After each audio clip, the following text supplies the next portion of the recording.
Hey guys, it's the Comics Kid 2099, and I am at my local theater. I just came back from, let me see if you can see this, the Man of Steel movie. I'm wearing my Superman shirt. This, oh man, this may be a little loud,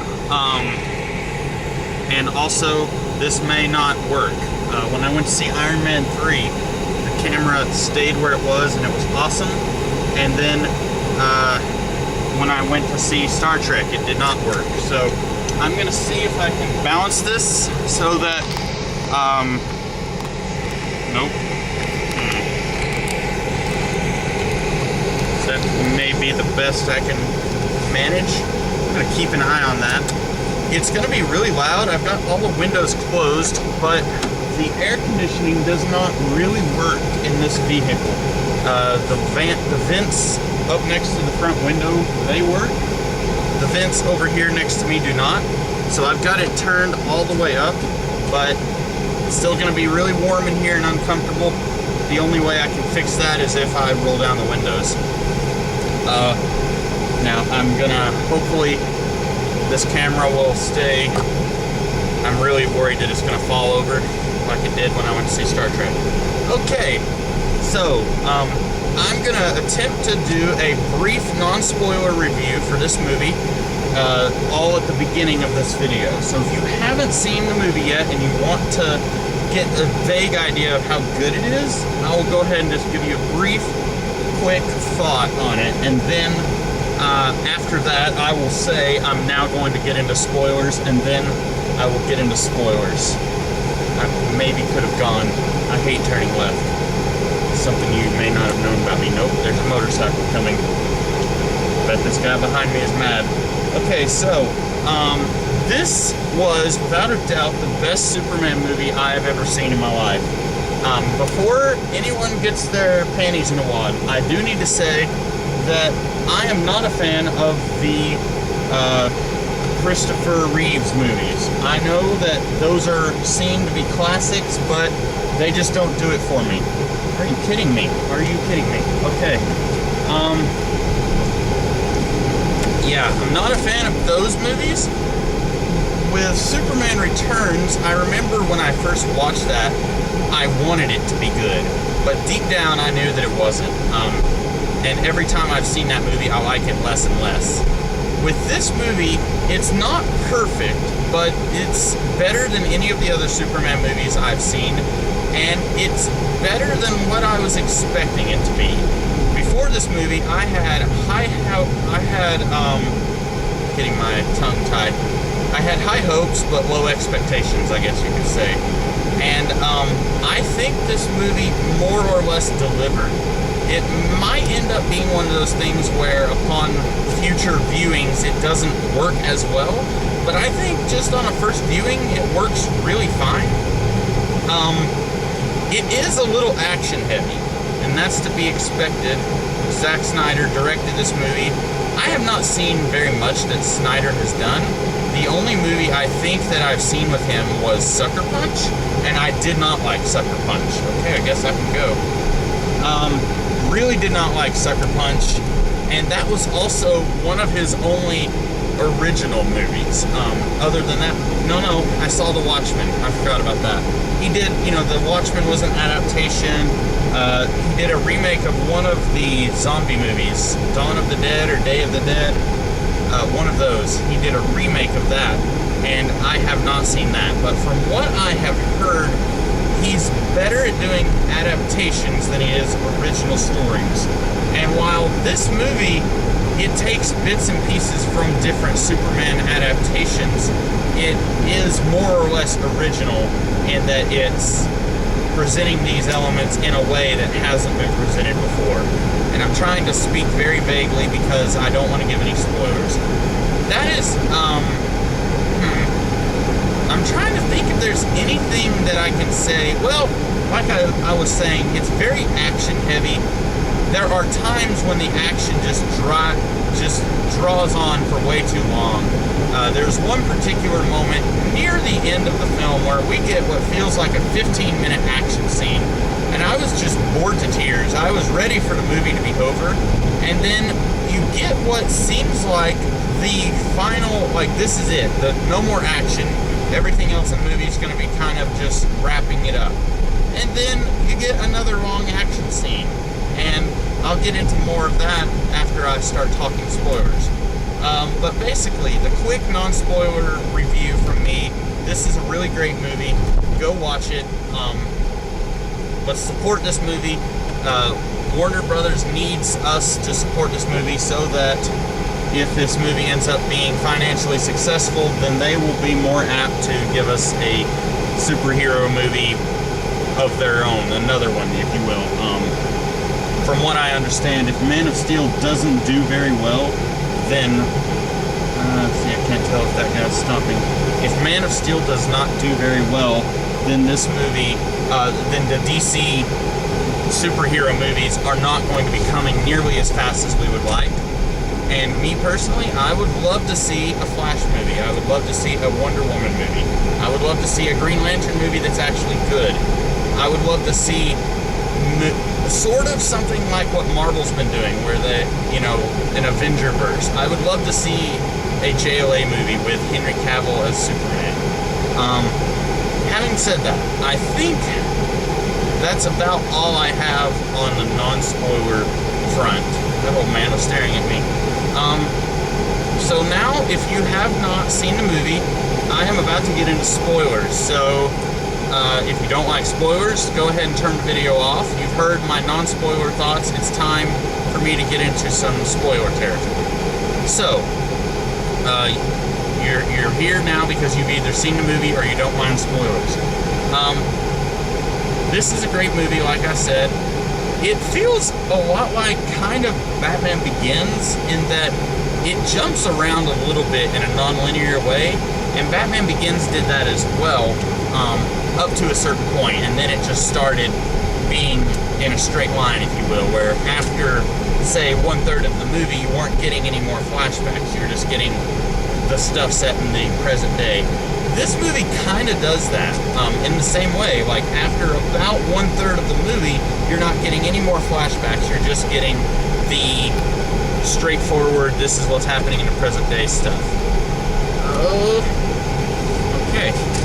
And I think that works well for it. One of my big problems with the first Christopher Reeve movie is that it's something like an hour into the movie before anything important actually starts happening. And the first hour of the movie is all like setup that's really boring and doesn't matter.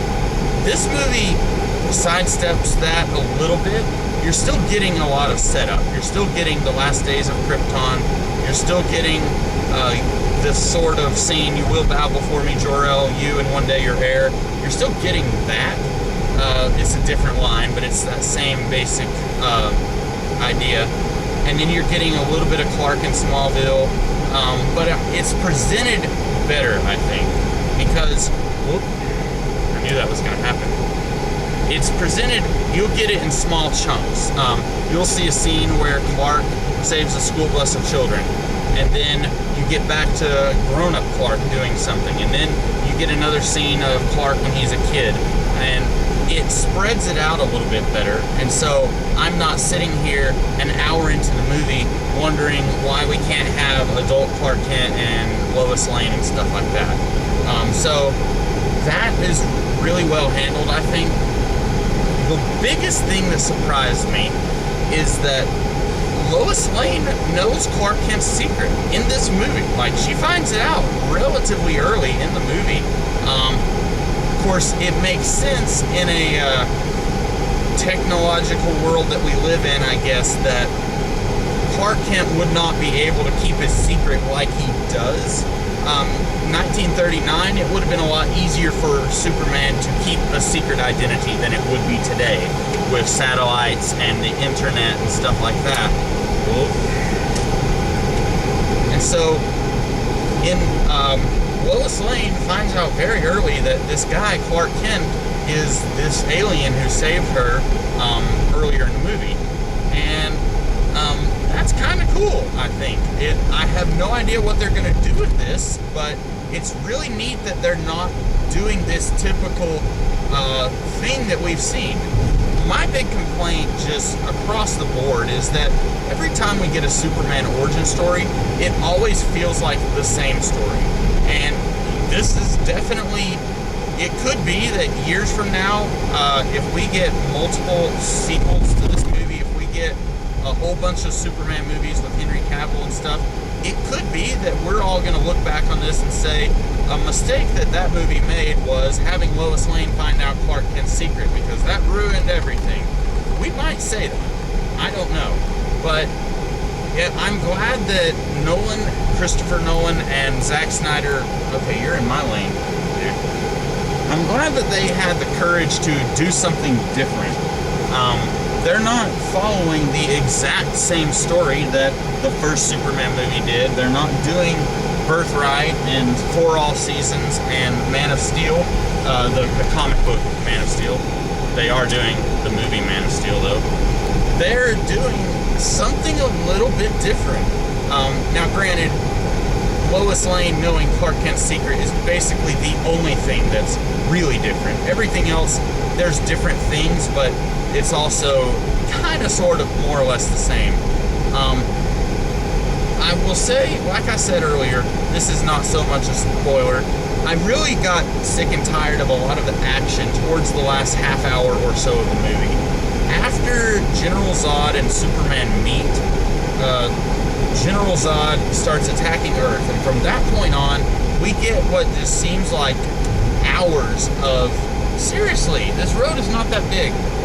We get what just seems like a lot of action that really just, it could have been done in a more succinct manner, if you will. I don't have a problem with action, and this movie, before that moment, didn't have a whole lot of action, so I can see where they would say, yeah, we really need a few more action scenes, but it just seems like they had all of their action kind of lumped together there at the end, and I wish they had done something kind of like what they did with Clark's pre-Superman years, when he's a kid, kind of spread them out a little bit, have one here, have one there a little bit later. I wish they had done something like that with the big explosions and action scenes, because I'll be honest, and part of it is I am just not the audience for mindless spectacle like that, and I will go so far as to say that most action is mindless spectacle. Even in a movie that's really good, and I think this one is, mindless spectacle just, it's always going to be there, almost always. So yeah, I wish this movie didn't have so much of that. This is a weird thing I thought of.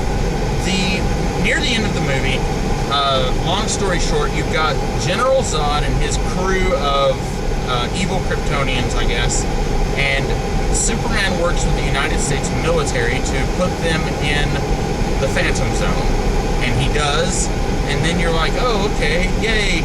And then General Zod is there on the ground, and I don't understand how he went from being in his giant spaceship that was sucked into the Phantom Zone to being outside on planet Earth. And it just leads to another 5-minute fight scene that I didn't really need. Now, it leads to Superman breaks General Zod's neck. I don't know what you guys feel about this. I don't necessarily have a problem with Superman killing, as long as it's not a regular thing. In the 1980s, Superman killed General Zod and a couple of the other Phantom Zone criminals, and then after that he was like, this cannot happen again. I need to take a vow and make sure I do not take another life. I don't have a problem with him killing Zod as long as there's some sort of consequence for it. And I'm not saying like, another Kryptonian comes in the sequel and says, you killed my father, prepare to die. What I'm saying is, maybe in the sequel, Superman is more reluctant to use his fists to solve a problem. Maybe this sets him on a path where he's like, I need to find another way to handle this, because the last time I did this, I killed a man, and I can't approve of that. So that happened. I just think if they're not planning on having there be some sort of emotional response in the sequel to Superman killing General Zod, I really don't see what the purpose of this was. General Zod could have just been on the ship and gone into the Phantom Zone like everybody else. Another thing that are you kidding me? Okay, I'm about to cross this railroad here and some jerk is stopped in the middle of the road. Okay. Whoa.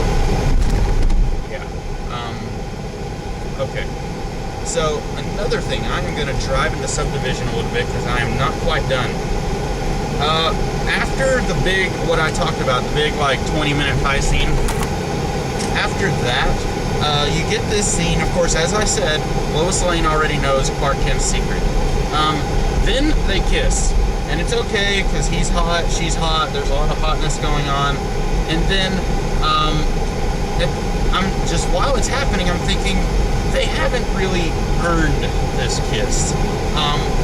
I'm okay with her knowing Clark's secret, I said that already, but I really don't think that these two have spent enough time together in the movie to really justify, oh look, we're having a kiss now, we're in love. I wish they had saved this kiss for maybe the end of a sequel. And I understand that you shouldn't expect to have a sequel. If you're making a movie, don't act like you're going to have a sequel. Make a movie that is going to stand alone and be a sufficient story on its own. I'm a full proponent of that, but sometimes I think filmmakers will cram stuff into their movie in case they don't have another movie to do it later. And I think this kiss was definitely that. I don't think Superman and Lois really earned that kiss. That's really, I don't have another way to say it. I was hoping, I made a video earlier this week about things that I would like to see in this movie, and one of them was Lois and Clark. I thought I had enough room to turn there. I did not. One of them was Lois and Clark do not need to be in a relationship. I said that, and is this the same guy stopping at the railroad? Maybe. Now he's slowing down, okay. No, it's not the same guy. Okay. One thing that I said in that video was Lois and Clark do not need to be in a relationship.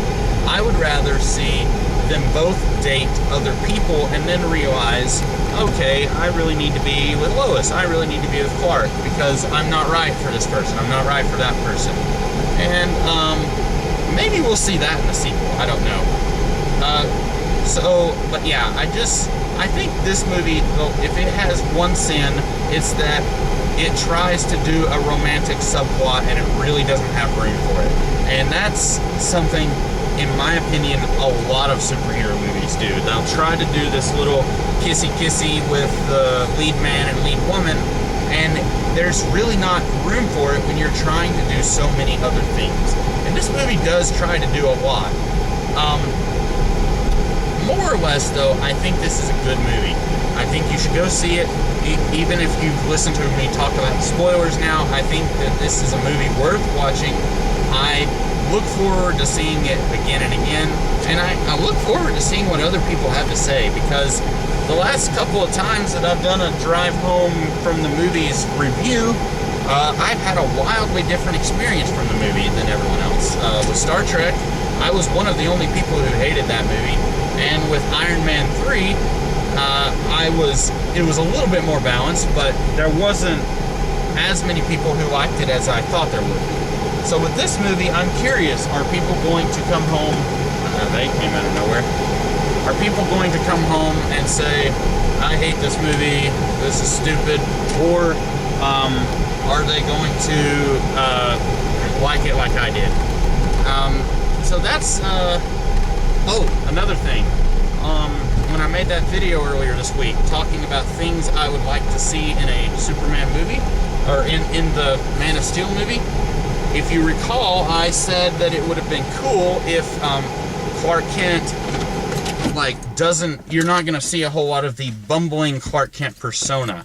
You're not going to see him working at the Daily Planet until the end of the film. Well, that straight up happens. And I'm very shocked that I was able to call that. And it could just be that we didn't see a lot of Clark with the glasses in the trailers, and so I just kind of hit that vibe, I guess you could say. So I'm actually kind of shocked that something that I said a week ago, or however long ago it was, made it into the movie, and I'm really glad it did, because I thought that was kind of cool. So that's about all I have to say. I'm going to go inside and upload this video just as soon as I get in, so I will see you guys tomorrow with some other kind of video. I will catch you guys then. Have a good day.